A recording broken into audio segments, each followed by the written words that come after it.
If you want to learn something about God, shut your mouth and listen to me for a minute.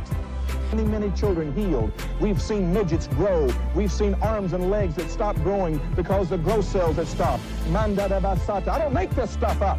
Behold, the atheist's nightmare. That's the power of the Holy Ghost! Why do they teach every other theory in science except creation? Warlocks are enemies of God. No one's ever going to convince me that the Word of God is not true. You know, if you put Jesus Christ first, that he'll look after all your bills.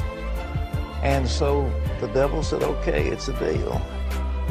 And if you want to tell me how to live my life, it better line up with the Word of God or shut your mouth. I'm loaded. I'm pregnant with miracles. What do you believe? Send us the cash. Welcome to the Bible Dumb Podcast. This is the podcast where two atheists, read the Bible from Genesis to Revelation. I am your host, Davey Hill. And I'm Jessie Hill. Coming in with some really different energies here. I am the morning person in this duo. Yeah. What's up, everybody? We are the Bible Dumb Podcast. BibleDumbPodcast@gmail.com. Send us a letter from hell. We'll read it. Yeah. That'd be fun. So we are in the middle of Numbers. And do you remember what happened last time? No. They got like some plates. Oh, that's right. Some That's spoons. right. Yes. Everybody had to donate a plate, a spoon, a bowl with some oats in it. Herbs? I don't remember what was in it. Don't care. Part of the recipe that they're collecting. Yeah. They're going to have a good feast. Or they've just been feasting the whole time. Yeah, these early books of the Bible, I don't know, pretty lame. Yeah, really lame. But I do have a story to tell. Would you like to hear my story? Sure.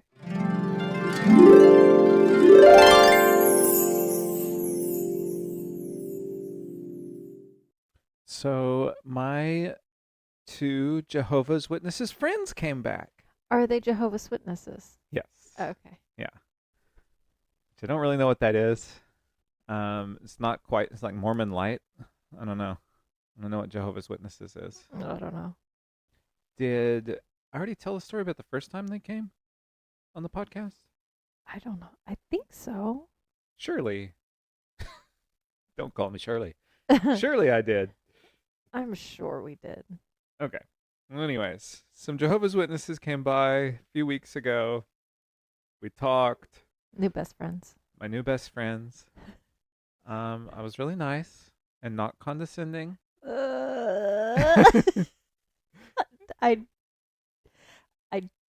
I'm sure you were trying not to be condescending, but Anyways, I bet you were. The first time we talked, they tried to prove to me that the Bible was the Word of God by quoting me a scripture from the Bible.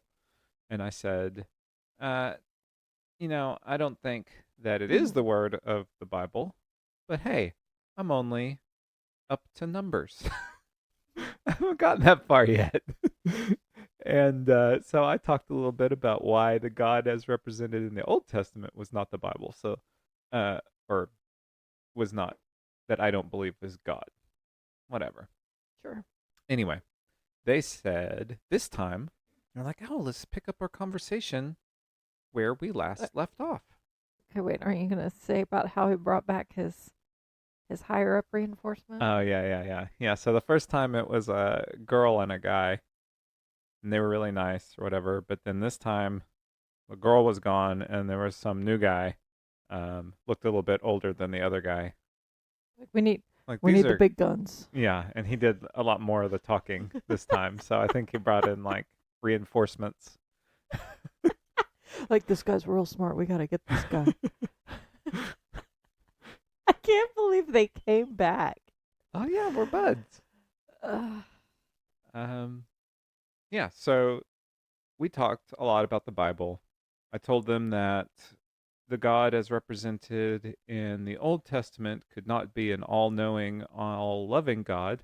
I did tell him, like, well, he was certainly not all-knowing because in Genesis he didn't even know where Adam was. He was walking around going, Adam, where are you? Yeah, I did. Oh my God. And they said, well, how do you know he wasn't just testing Adam to see if he would tell the truth? And I was like, because that's not represented anywhere in the text. Like, maybe you are interpreting it that way because that's how you want to read it, but there's no clues to that in the text. He's constantly walking around the Garden of Eden being like, where's everybody? Adam, I forgot about that. So that was funny. And then they were like, well, name one thing that God did that you think is immoral. And I just said, Passover? And they both kind of were like, oh, yeah. Yeah, that's kind of bad. Forgot about that. It's kind of bad. It's killing everybody. Kill all the Egyptian children. My bad. Anyway, so that was fun. We had a big, long conversation. Almost got him. You think so? Yeah. They're definitely going to be questioning. Oh, for sure. Like, it was a very good conversation. And I was very nice.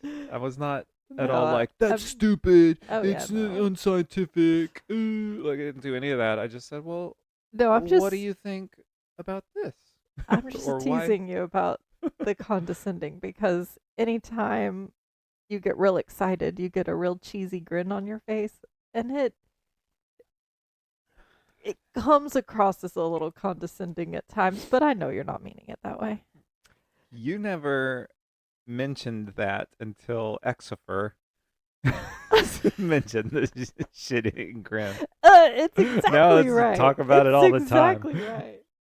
I don't think so. I've teased you about being facetious. Is that a good word for it?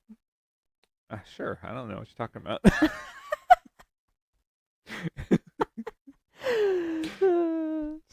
Just enjoy conversation. That's all. No, I know. It's just funny. It's just funny. And then it was pretty cool. Then I practiced some street epistemology and did like a vegan street conversation to see how they felt about animals and the current state of. I haven't met these people, and they're grown adults, but I almost feel like I need. No, they're not grown adults. They're like. Oh, okay. They're like. I mean, either homeschooled teenagers. Yeah, they're like 18. Like, yeah. They look like children to me, but I'm sure they are. They're probably quote unquote grown. Going back and reporting on you. They are probably having meetings. Well, now they have my address and phone number. They're definitely having meetings on how can we get this guy. He's read the Bible. Oh, I don't know what to do.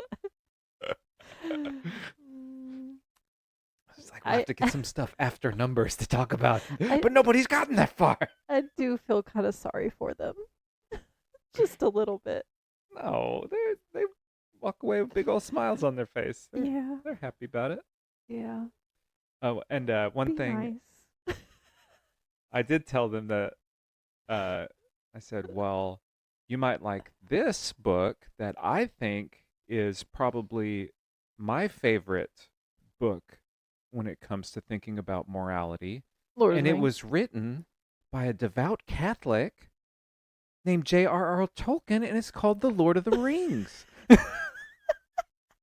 Did you say it like that, Davis? I was trying to hook him with he was a Catholic thing. So you should check it out. Oh my gosh. Have they not read Lord of the Rings? I don't know. They were smiling real big, so I think they'd seen the movie at least. They probably haven't read the Bible either. They've probably just seen the movie of the Bible. Probably. I don't know. Jehovah's Witnesses, they're pretty hardcore. Every time, you know what they do? They have a little iPad now, and they just pull up little articles of like questions these people may have had, and then they reference these like little propaganda articles that are like, what if someone says that God allows evil in the world? And then they pull up the little thing and they say, hey, you want to read this? I'm like, no. Why don't you just talk to me about what you think? Yeah, I don't want to read your iPad. And and then they have like shortcuts to quotes. that have like been pulled out of context or are there to back up whatever discussion. They're using technology rather than actually reading the Bible. Instead of critical thinking. And, Yeah. Yeah. Oh, that's unfortunate. But, that's just my observation. But that was fun. End of story time. I enjoyed it. I hope they come back. I really enjoy talking about this stuff with a couple of open-minded young men and lady. I hope they do not come back when I'm here by myself. Oh, Nap. no. They're going to be like, ooh. Well, I told them they asked when they could come back, and I was like, I don't know. So I only work from home 2 days a week, and it's random, so good luck. I mean, so they're like, why the hell are you knocking on the door? Get out of here! Get out of here! All right. Chapter 10. And the Lord, he spake unto Moses, saying, Make thee 2 trumpets of silver. Of a whole piece shalt thou make them, that thou mayest use them for the calling of the assembly, and for the journeying of the camps. And when they shall blow with them, all the assembly shall assemble themselves to thee at the door of the tabernacle of the congregation. First church bells. Yeah. Is this too loud? It's No. really loud in my headphones. You're okay? I mean, yeah, but my hearing's not great, so. Okay, we'll leave it. And if they blow but 1 trumpet, then the princes which are heads of the thousands of Israel shall gather themselves unto thee. When ye blow an alarm, then the camps that lie on the east part shall go forward. When ye blow an alarm the 2nd time, then the camps that lie on the south side shall take their journey. They shall blow an alarm for their journeys. But when the congregation is to be gathered together, ye shall blow, but ye shall not sound an alarm. And the sons of Aaron the priests shall blow with the trumpets, and they shall be to you for an ordinance forever throughout your generations. And if ye go to war in your land against the enemy that oppresseth you, then ye shall blow an alarm with the trumpets, and ye shall be remembered before the Lord your God, and ye shall be saved from your enemies. This is weird. I mean, it's just like the bugles that you blow when you go to war. Yeah. Yeah. It's not that weird. It's just, why is this in the Bible? That's what's weird about it. I don't know, because this is like only one dude knew how to write. Yeah. They're just writing this shit down. Yeah. I don't know. Just why would, it's so, I don't know. It's fine. Yeah, God, you wouldn't think would be so concerned about how many times to blow your trumpet to signal it's time to go to war. Yeah. But That, you would think God wouldn't want them to go to war, number one. oh, not this God. This God doesn't care. This Yeah. God's like, go kill those Canaanites. Yeah. Also, in the day of your gladness, and in your solemn days, and in the beginnings of your months, ye shall blow the trumpets over your burnt offerings, and over the sacrifices of your peace offerings, that they may be to you for a memorial before your God. I am the Lord your God. So how do they know when the the horns are just a peace offering, and when the horns is like time to go, I we're don't riding to know. war? I don't know. It's a lot of trumpet blowing. Yeah, it's gonna be day and night. With as much as they have to make offerings, for sure. Mm-hmm. And it came to pass on the 20th day of the 2nd month in the 2nd year that the cloud was taken up from off the tabernacle of the testimony. And the children of Israel took their journeys out of the wilderness of Sinai, and the cloud rested in the wilderness of Paran. We did it! We made it out of Sinai. They were under a cloud for 2 years. I don't know. Is that what it said? 2 years? I think that's what it said. That's I didn't think it. Oh, 20th day of the 2nd month in the 2nd year. Yeah. Wow, that's a long cloud. And yeah, I'm just pleased as hell that we're finally leaving Sinai. We've been there since Exodus. What? Yeah, I didn't even realize we were in Sinai. Yeah, that's the mountain that Moses went up and wandered around for 40 days and 40 nights by himself and Oh, got all no these way. instructions. Yeah. I thought we were like past that. No, we're still fucking. We're still at the bottom of that mountain? Yeah. Dang. We've just been building tabernacles and getting rules Getting in formation. on forehead baldness and. I guess you gotta train when you're gonna go to war. Well, maybe they've been training like what color to pick out their curtains, not No, how they've to been training fight. when to blow their horn. Yeah. And who goes first. Okay. And they first took their journey according to the commandment of the Lord by the hand of Moses. In the first place went the standard of the camp of the children of Judah, according to their armies, and over his host was Nahshon, the son of Amminadab. And over the host of the tribe of the children of Issachar was Nathanael, son of Zuar. And over the host of the tribe of the children of Zebulun was Eliab, son of Helon. And the tabernacle was taken down, and the sons of Gershon and the sons of Merari set forward, bearing the tabernacle. And the standard of the camp of Reuben set forward according to their armies, and over his host was Elizur, the son of Shedeur. And over the host of the tribe of the children of Simeon was Shelumiel, the son of Zurishaddai. And over the host of the tribe of the children of Gad was Eliasaph, the son of Duel. And the Kohathites set forward, bearing the sanctuary. And the other did set up the tabernacle against they came. And the standard of the camp of the children of Ephraim set forward according to their armies, and over his host was Elishama, the son of Ammihud. And over the host of the tribe of the children of Manasseh was Gamaliel, the son of Pedazur. And over the host of the tribe of the children of Benjamin was Abidan, the son of Gideoni. And the standard of the camp of the children of Dan set forward, which was the rearward of all the camps throughout their hosts. And over his host was Ahiezer, the son of Ammishaddai. Dan's making up for his plain name by naming his kids Ammishaddai. Yeah. It's like, I got gypped, I'm giving you a big long name. And over the host of the tribe of the children of Asher was Pagiel, the son of Okran. And over the host of the tribe of the children of Naphtali was Ahira, the son of Enan. I thought they said Dan was last. Thus, I don't know. I don't know. Thus were the journeyings of the children of Israel according to their names when they set forward. And Moses said unto Hobab, the son of Rajuel, the Midianite, Moses' father-in-law, We are journeying unto the place of which the Lord said, I will give it you. Come thou with us, and we will do to thee good, for the Lord hath spoken good concerning Israel. And he said unto him, I will not go, but I will depart to mine own land, and to my kindred. And he said, Leave us not, I pray thee, forasmuch as thou knowest how we are to encamp in the wilderness, and thou mayest be to us instead of eyes. And it shall be, if thou go with us, yea, it shall be, that what goodness the Lord shall do unto us, the same will we do unto thee. And they departed from Wait, them. so who's not going? Or who didn't want to go?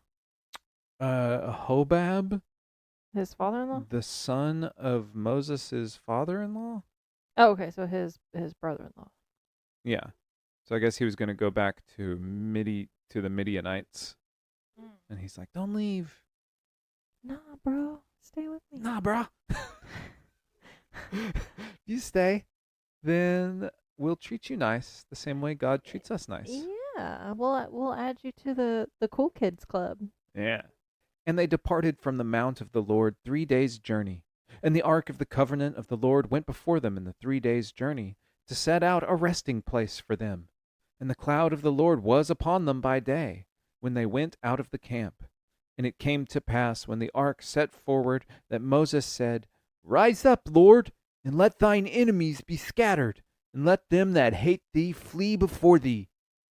And when it rested, he said, Return, O Lord, unto the many thousands of Israel. End of chapter 10. Okay, So they've gone. They're walking. I guess Moses says, Lord, let thy enemies be scattered and flee before us. I've heard that before. They're carrying their tabernacle. Where'd you hear that? I don't know. I'm pretty sure I've heard that, though. Read it again. Rise up, Lord, and let thine enemies be scattered, and let them that hate thee flee before thee. Mm-hmm. Yeah. That's definitely Sounds a favorite. Sounds like Conan, the barbarian. No, that's definitely like a favorite for sure. Maybe. Chapter 11. And when the people complained, it displeased the Lord. Ooh, and the Lord heard it. Yes. Yes. This is what I've been waiting for. What are they complaining? They're complaining about the toxic environment in which Moses is created. They're like, why do I got to carry this fucking tabernacle everywhere? The abhorrent amount of favoritism that is going on. There's so much. Yes, there's so much to complain about. They're like, this sucks. All justified. All justified. All right. Well, when they complained, the Lord heard it, and his anger was kindled, and the fire of the Lord burnt among them, and consumed them that were the uttermost parts of the camp. And the people cried unto Moses, and when Moses prayed unto the Lord, the fire was quenched. And he called the name of the place Taberah, because the fire of the Lord burnt among them. So they got mad and set a fire. Yeah. Got it a little out of hand. Yeah. I don't know. A little bonfire action, maybe. And the mixed multitude that was among them fell a-lusting. And the children of Israel also wept again and said, Who shall give us flesh to eat? What? I don't know. It says the mixed multitude that was among them fell a-lusting. I guess they all started having an orgy. That's what and it sounds then like. ignoring their children who were lying around crying, saying, Who will give us Oh food? my gosh. I'm so hungry. Okay. The parents are done. They're tired. And they don't want to feed the kids. Okay. And the kids say, We remember the fish, which we did eat in Egypt freely, the cucumbers and the melons and the leeks and the onions and the garlic. But now our soul is dried away. Just the list of food is so weird. Kids are weird, dude. Like, number one, how much of that is food that kids They've would been eat? eating nothing but manna for fucking 2 years at the bottom of this mountain. Like, where are cucumber slices? Cucumber slices. My garlic. Cantaloupe. Yeah. Well, hey, onions and garlics and leeks. That sounds pretty good. Make a killer ramen with that. Yeah. It's just, if I was listing food that, like, I missed if I hadn't eaten in a while, Oh. garlic wouldn't be one of Dude, them. I didn't finish the next sentence. I totally called it. Listen to what they say. They say, But now our soul is dried away. There is nothing at all besides this manna before our eyes. Hold on, let me see if this works. Let me see if we like this. We remember the fish which we did eat in Egypt freely, the cucumbers and the melons, and the leeks and the onions and the garlic. But now our soul is dried away. There is nothing at all besides this manna before our eyes. That's really high pitched. Really high pitched. I don't know if we're gonna do that. We already get complaints about God. What's the next like fucking 200 pages be? Little kid voice. Baby talk. And the manna was as coriander seed, and the color thereof as the color of bdellium. What's bdellium? I don't know. You need to look through your map pencils there and see if you can find bdellium. And the people went about and gathered it, and ground it in mills, and beat it in a mortar, and baked it in pans, and made cakes of it. And the taste of it was the taste of fresh oil. And when the dew fell upon the camp in the night, and the manna fell upon it, then Moses heard the people weep throughout their families, every man in the door of his tent, and in the anger of the Lord was kindled greatly. Moses was also displeased. And Moses said unto the Lord, Well, yeah, they're only eating manna, but the priests are eating all these fucking Yeah. turtle doves, Yeah, and goats and sacrifices. absolutely. I'd be pissed too. All right. And Moses said unto the Lord, Wherefore hast thou afflicted thy servant? And wherefore have I not found favor in thy sight, that thou layest the burden of all this people upon me? Have I conceived all this people? Have I begotten them? And thou shouldest say unto me, Carry them in thy bosom, as a nursing father beareth the suckling child, unto the land which thou swarest unto their fathers. Whence should I have flesh to give unto all these people? For they weep unto me, saying, Give us flesh, that we may eat. I am not able to bear all this people alone, because it is too heavy for me. And if thou deal thus with me, kill me, I pray thee, out of hand, if I have found favor in thy sight, and let me not see my wretchedness. Calm down, Moses. Calm Yeah. down. You did this. He doesn't know how to deal with the consequences. Way to play the victim. Jeez Yeah. Louise. And the Lord said unto Moses, Gather unto me 70 men of the elders of Israel, whom thou knowest to be the elders of the people, and officers over them, and bring them unto the tabernacle of the congregation, that they may stand there with thee. For a second there, I thought this was going to be like, we'll eat them. And kill them. Yeah. give Slit them give them their throats. flesh. No, he's like, dude, you gotta bribe the other people. It's like, go get your cops. Go get Yeah. the people that can tell them to shut Mhm. up, so they won't all complain to you. Yeah. You can't give all the money to just your family. You gotta pay some of the other people too. Yeah. And I will come down and talk with thee there. And I will take of the Spirit which is upon thee, and will put it upon them, and they shall bear the burden of the people with thee, that thou bear it not thyself alone. And say thou unto the people, Sanctify yourselves against tomorrow, and ye shall eat flesh, for ye have wept in the ears of the Lord, saying, Who shall give us flesh to eat? For it was well with us in Egypt. Therefore the Lord will give you flesh, and you shall eat. He just starts mocking them in the middle. You're like, oh, everything was so good in Egypt. Well, fine. Fine. Very unhinged here. Yeah. Ye shall not eat 1 day, nor 2 days, nor 5 days, neither 10 days nor 20 days, but even a whole month, until it come out at your nostrils, and it be loathsome unto you, because that ye have displeased the Lord which is amongst you, and have wept before him, saying, Why came we forth out of Egypt?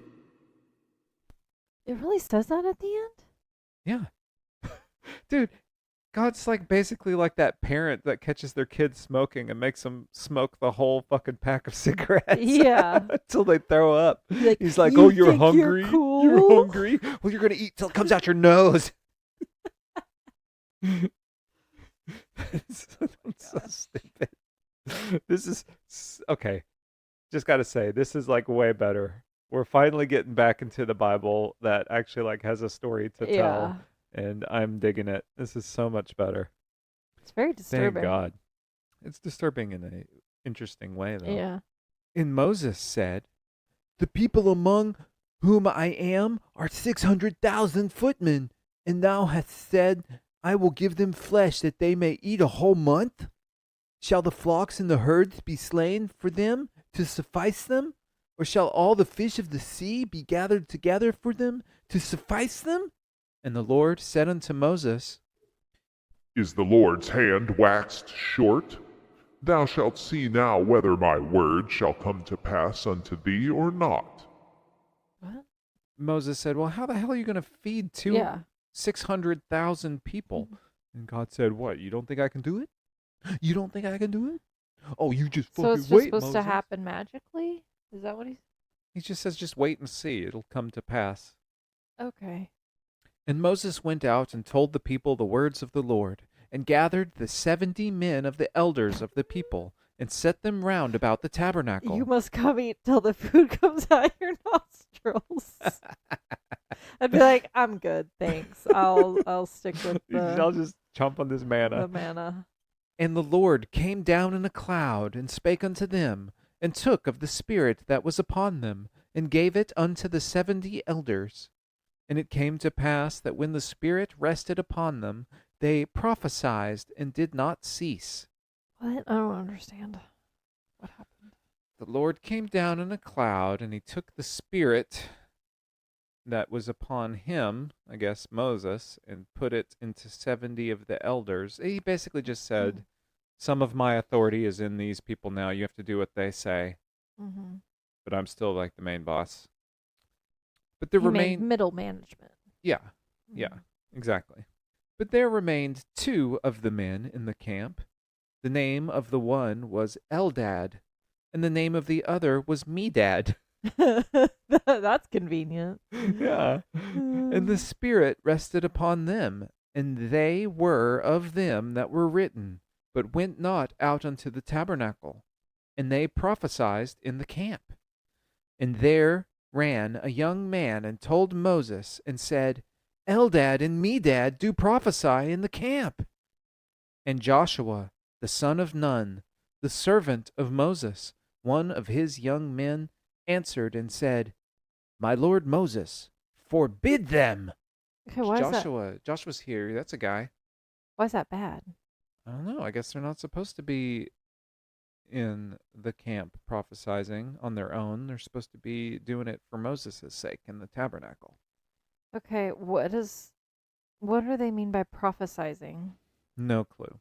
Okay. Telling people what they should do is my guess. Okay, yeah.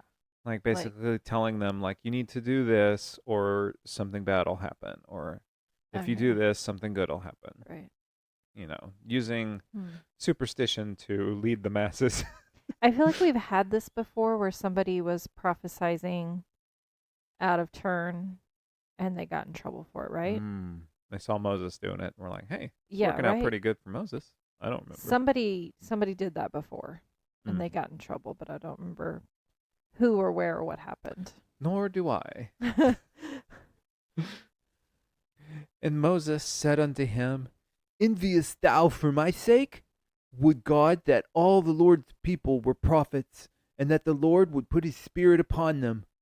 And Moses gat him into the camp, he and the elders of Israel. And there went forth a wind from the Lord, and brought quails from the sea, and let them fall by the camp, as it were a day's journey on this side, and as it were a day's journey on the other side, round about the camp, and as it were 2 cubits high upon the face of the earth. And the people stood up all that day, and all that night, and all the next day, and they gathered the quails. He that gathered least gathered 10 homers, and they spread them all abroad for themselves round about the camp. And while the flesh was yet between their teeth, ere it was chewed, the wrath of the Lord was kindled against the people. And the Lord smote the people with a very great plague. And I could see that coming. And he called the name of the place Kibroth-hattaavah, because there they buried the people that lusted. And the people journeyed from Kibroth-hattaavah into Hazeroth, and abode at Hazeroth. Okay, so these quail, right? Was it quail? Yeah, quail. So the quail. Was that supposed to be what they ate for a month? It must be. They think God left it.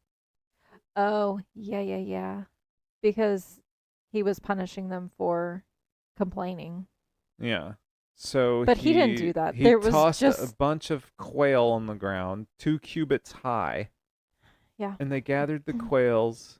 So what really happened was spread them all around the camp. Like, what the fuck is happening? But what really happened was there was a disease that affected the quail, and they all happened to die right there. And they thought, oh, God brought these. They ate them all, and then they got sick. Yeah. And then they died. Yeah. Exactly. And somebody was like, oh, well, God must be punishing us for questioning his authority. Just don't eat a bunch of the dead quail you found on the ground. You don't eat roadkill. True.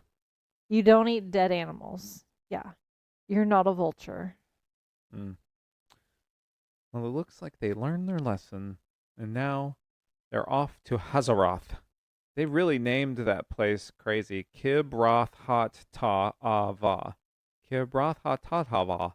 Nice. It's hard to say fast, but I almost got it.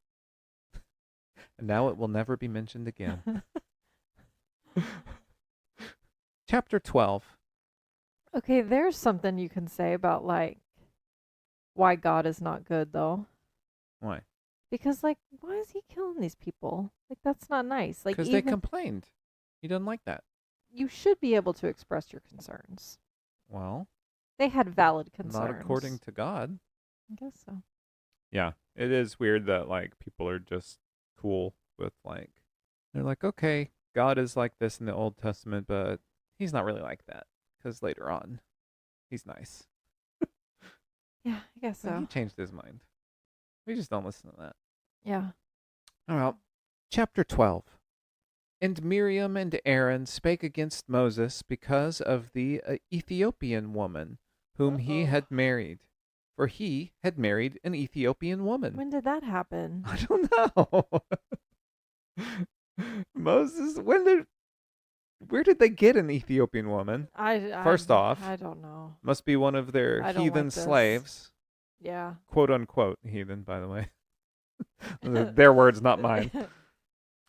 And yeah, I guess he just quote unquote married her. Sure.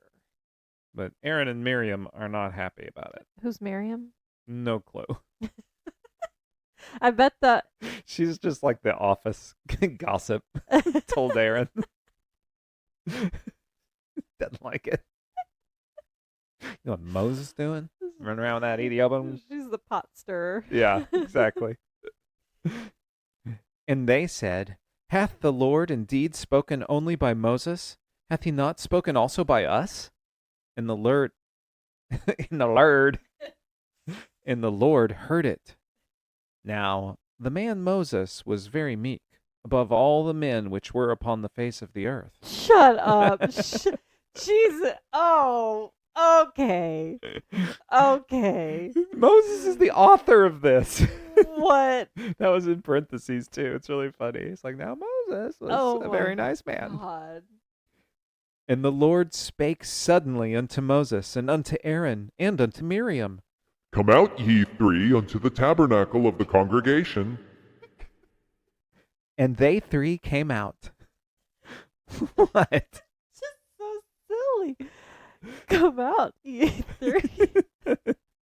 He sounds like the big bad wolf. He sounds like the manager in his office calling him into his office. Oh my gosh. It's like, you three get in here. Can you come talk with me for a moment? Yes. Can I have a word with you? God, it's just HR. Whenever you get a chance, can I talk with you about something? Like, oh my. Oh no, what did I do? What did I do? And the Lord came down in the pillar of the cloud and stood in the door of the tabernacle and called Aaron and Miriam, and they both came forth. And he said, Hear now my words. If there be a prophet among you, I, the Lord, will make myself known unto him in a vision, and will speak unto him in a dream. My servant Moses is not so, who is faithful in all mine house. With him I speak mouth to mouth, even apparently, and not in dark speeches. And the similitude of the Lord shall he behold. Wherefore, when were ye not afraid to speak against my servant Moses? Okay, so everybody else speaks to the Lord in a dream, but he's going to talk to Moses mouth to mouth. Even apparently, and not in dark speeches. I don't know what that means. That's weird, yeah. I guess, like, obviously, even apparently, meaning like he'll be obvious, like right in front of him, and not in dark speeches, meaning like not like from in a cloud or sure from behind a mountain. Okay, all right. And the anger of the Lord was kindled against them, and he departed. Wait, why is he mad? I forget. He's mad that Miriam and Aaron spake out against Moses marrying the Ethiopian Oh, woman. yeah.